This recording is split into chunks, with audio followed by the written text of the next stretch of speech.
Alright, let's get this over with. Hey guys, it's Misha, and welcome back to my channel. Hi Misha. Your friendly greeting to your fans doesn't fool me. I know you're about to make a 14-minute video where you cherry-pick clips from TikTok to attack trans and non-binary people again. Are you ready for some woke torture? So today we have some DID systems we have to take a look at, some witches, and even some new pronouns. So let's get started. You know what? No, let's not get started. In fact, despite not even being 30 seconds into this video, I'm ending my response here. I mean, what else can I say to Misha that I haven't already said the past 3 times now? There's only so many times I can call out her transphobia and non-binary erasure before I get a headache. I'm sorry I have to cut it here, but I have my limits. And Misha crossed all of them when she manufactured consent for the Israeli government to bomb more hospitals. Until next time, I'm Danny Quartz and... wait, what? He did what? In 2024?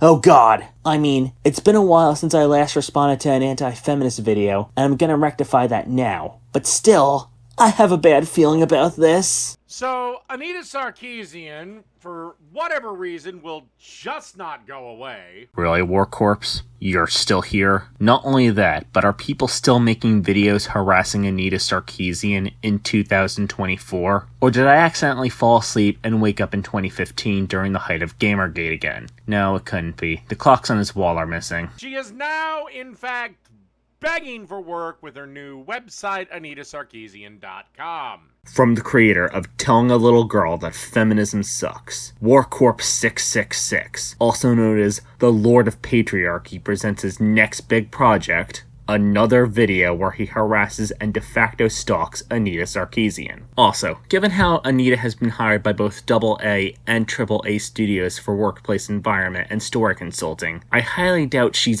begging for money. She basically goes in there, hey there, I'm the creator of the Peabody Award-winning Tropes vs. Women in Video Games.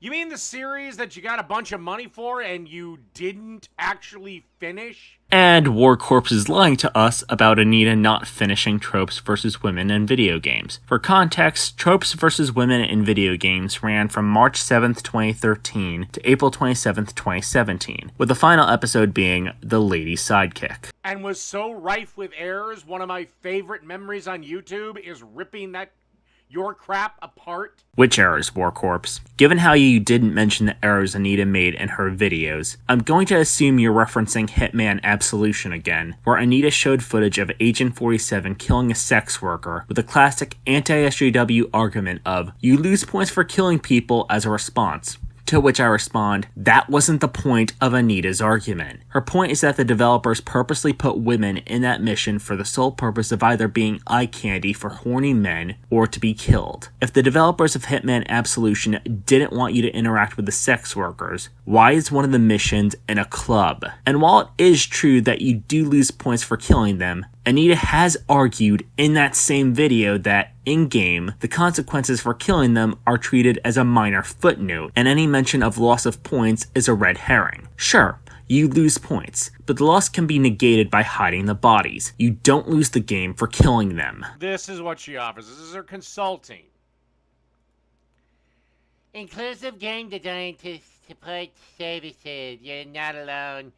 Today's obvious to crave authentic experience and break free from old stereotypes. What's wrong with old stereotypes? Stereotypes are harmful, Warcorpse. Media depicting black people as either violent thugs or as lazy allows politicians to implement policies that keep black people in poverty. Or when it comes to women, stereotypes that paint them as either irrational who need men to help them or as nurturing flowers allows men in power to restrict women to the exclusive childcare. Harming gender stereotyping results in violations of human rights, such as marital rape not being criminalized because it's assumed that women are sexual property of men, or not investigating, prosecuting, and sentencing sexual violence done against women. And harmful stereotyping goes both ways, as the stereotype of men being forced to control their emotions and not talk to anyone about their feelings results in men not being able to have time to spend with their children, higher rates of male suicide, and being expected to be the breadwinner for the family, and being one step closer to poverty for you and your family should you fail. And better stories that represent a wider range of characters. No, you just want to ram diversity up everyone's ass.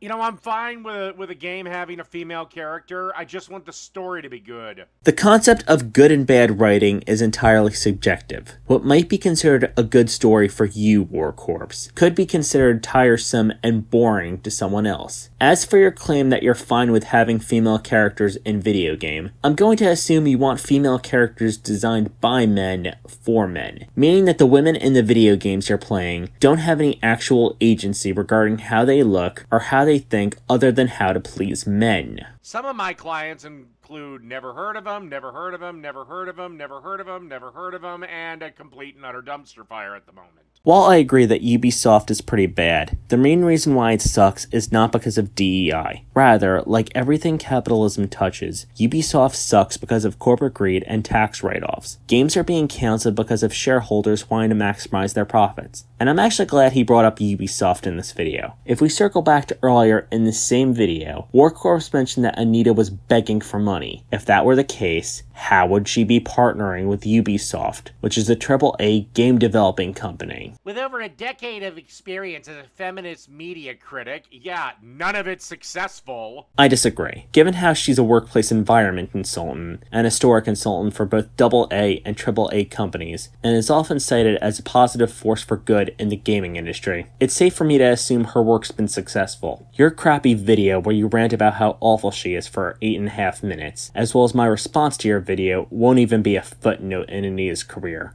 other than a passing mention regarding the harassment. And even then, Sargon of Akkad and Thunderfoot are worth mentioning more than you, Warcorpse. Seriously, she has not, the only project she completed, I'll get to it in a minute. On the other hand, and I'd like to thank McDonald for bringing this up, there needs to be a thesis about misogynistic obsession and the use of sexualization as a pejorative, with Warcorpse over here being the main case study.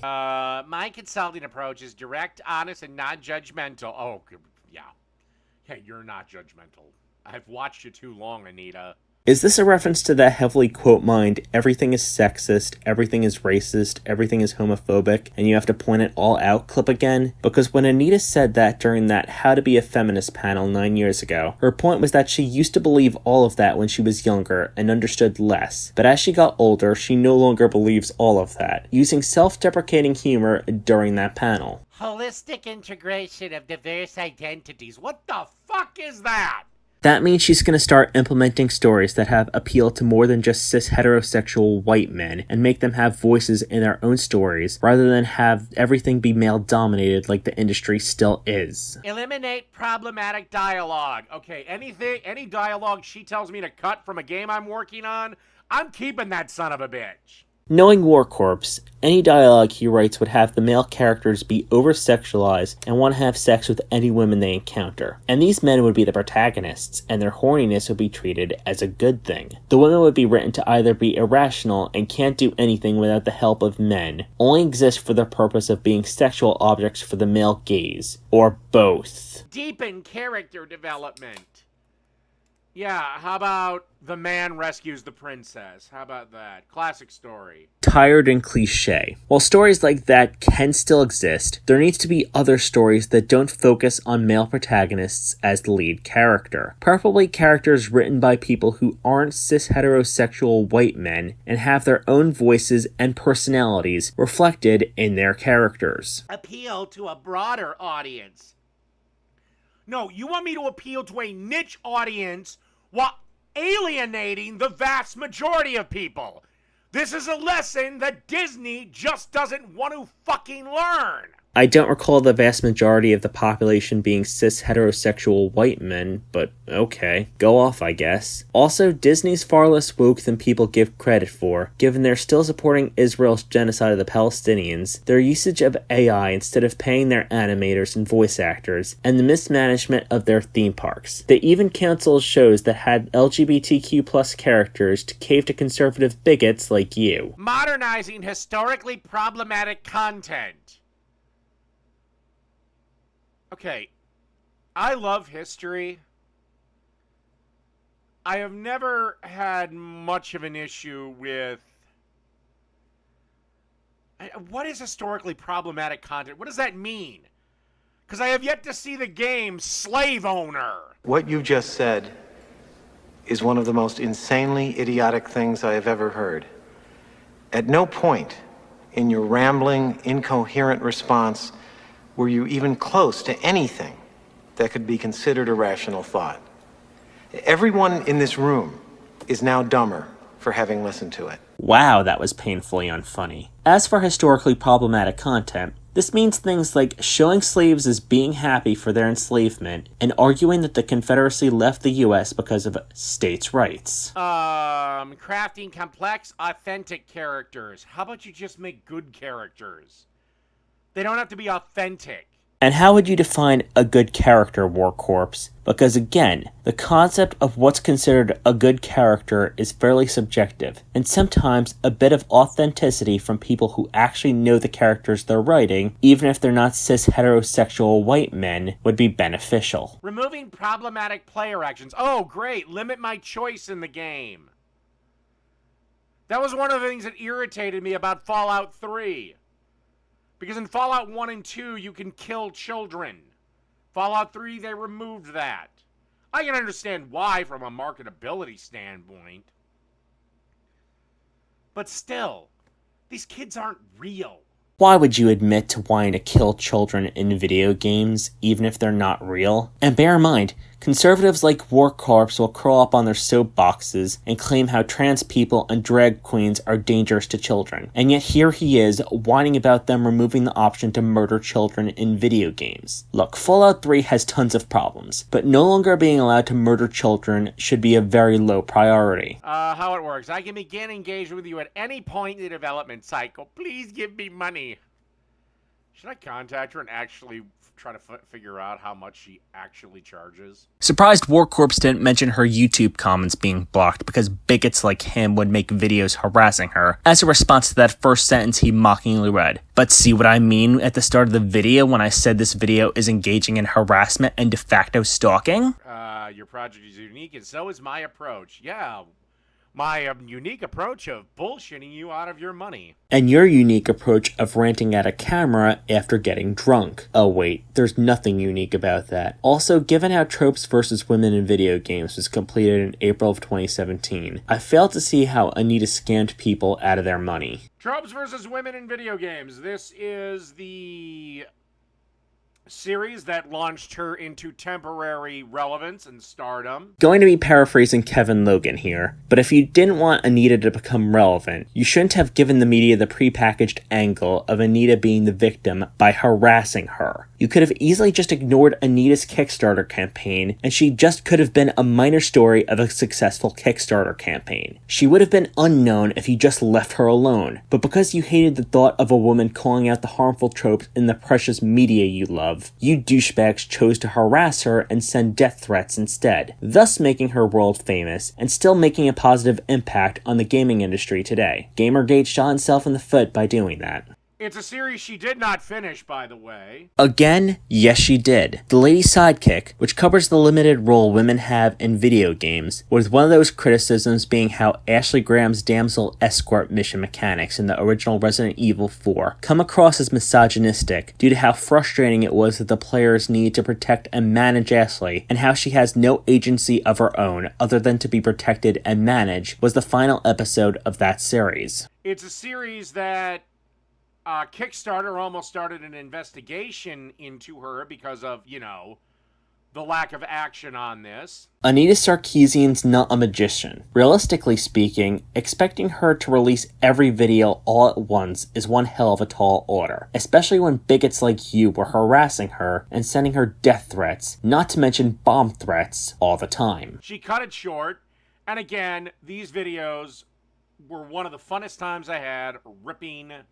someone apart who clearly did not know anything about games or what she was talking about. Says the man who rants at a camera after getting completely drunk without even doing an inkling of research. You have no right to accuse someone else of not knowing what she's talking about when you yourself have no idea what you're talking about. And again, the problem with leftist critics is that still exists today. I just got done listening to a video from T1J.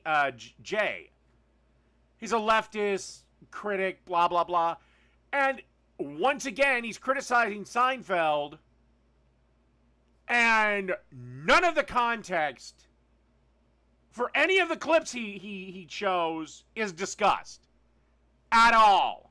Let's not pretend right-wing critics are any better. They're not. If anything, they're far worse. Most of the time, they often rant about how much they hate a show, movie, or game without even watching or playing it, often using woke equals bad as an argument for their position. Not naming names, Josiah rises.